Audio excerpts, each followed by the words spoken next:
अफसोस होता है, शर्म आती है जब देश में यह कहना पड़ता है कि राजनीतिक मौका परस्ती के लिए सही वक्त ढूंढा जाता है, एक, और दूसरा वक्त का तकाजा समझ करके इस तरह के बयान जारी किए जाते हैं। मेरे साथ कई खास मेहमान मौजूद हैं। मेरे साथ भी बीजेपी के वरिष्ठ नेता है डॉक्टर संबित पात्रा मौजूद हैं। डॉक्टर संबित पात्रा, स्वागत है आपका। इसके अलावा कांग्रेस के वरिष्ठ नेता हरिकेश बहादुर भी मेरे साथ आपसे कुछ ही देर के बाद जुड़ेंगे।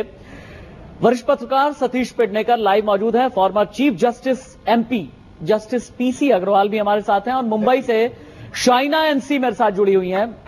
संबित पात्रा, पहला मेरा सवाल आपसे है, मौजूदा वक्त में कड़े कानून की बात की जानी चाहिए या फिर कानून किसके नाम पर बने इसकी बात करना मुनासिब है?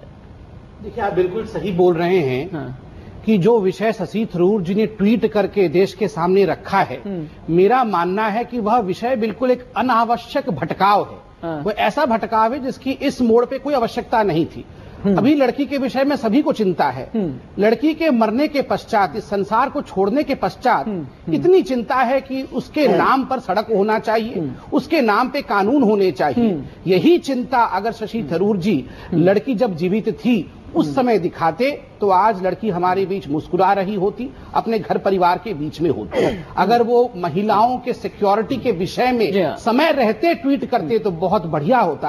अभी इस पर राजनीति करने की उनकी कोई आवश्यकता नहीं है। डॉक्टर संबित, आप रहें, सतीश पेडनेकर भी हमारे साथ मौजूद हैं। सतीश पेडनेकर, एक बात ये बताइए, शशि थरूर ये कहते हैं कि वो लड़की कोई प्रतीक नहीं थी, वो लड़की कोई सिंबल नहीं बनना चाहिए और उस लड़की को देश के गौरव के तरीके से देखना चाहिए।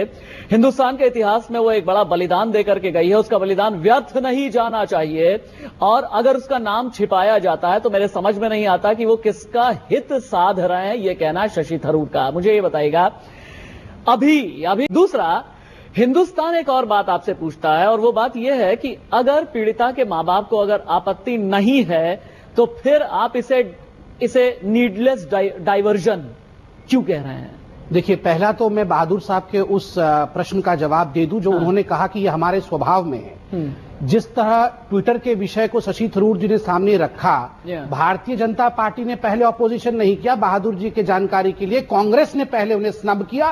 कांग्रेस ने कहा कि इसकी आवश्यकता नहीं थी। शशि थरूर जी मंत्री हैं, उनके पास उपयुक्त मंच है सरकार का, उन्हें कहीं जाना था तो ट्विटर के माध्यम से नहीं, सरकार के माध्यम से आते। और सुशील कुमार शिंदे जी जो गृह मंत्री है वो इस पर विचार करते। शशि थरूर को इस प्रकार ट्विटर पे ट्वीट नहीं करना चाहिए था। यह सोनिया गांधी और कांग्रेस का कहना है। हो सकता है बहादुर जी उससे कुछ अलग मत रखते हो, ये उनका व्यक्तिगत विषय है। और दूसरा विषय मैं बारंबार कह दूं कि एक व्यक्ति जब राष्ट्र का मंत्री बन जाता है तो उसका कुछ व्यक्तिगत नहीं रह जाता है। जब इतने बड़े मुद्दे पर वो सोशल प्लेटफॉर्म पर ट्वीट करता है तो वो व्यक्तिगत विषय नहीं होता, वो राष्ट्र का विषय होता है, राष्ट्र देख रहा होता है। जवाबदेही होती है मंत्री की। मंत्री घर में बैठकर यह नहीं कह सकता कि यह मेरा व्यक्तिगत विषय था। और तीसरा महत्वपूर्ण विषय, आपने बहुत सही कहा, यदि माता पिता ने हामी भर दी है कि बेटी के नाम पर उसे जो कानून बनाया जाए वो बनाया जाए तो स्वागत है। माता पिता केंद्र बिंदु हैं, उन्होंने यह सब कुछ सहा है। और अगर उन्हें लगता है कि बेटी के नाम को उजागर कर दिया जाए,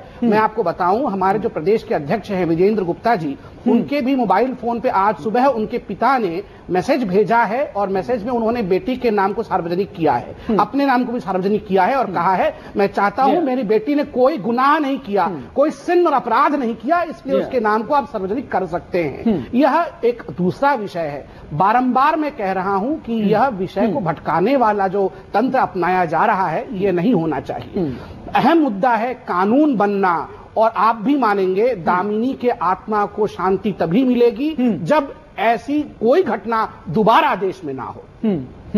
कानून उसके नाम पे हो जाने से कुछ भी बदल नहीं जाएगा, होना चाहिए, किंतु बड़ी बात जो होनी चाहिए कि और दोबारा कोई दामिनी मरे ना सड़क पर। यह हिंदुस्तान के लिए आज बहुत आवश्यक है। ठीक है, हरिकेश जी के पास भी चलेंगे, लेकिन उससे पहले पीड़ित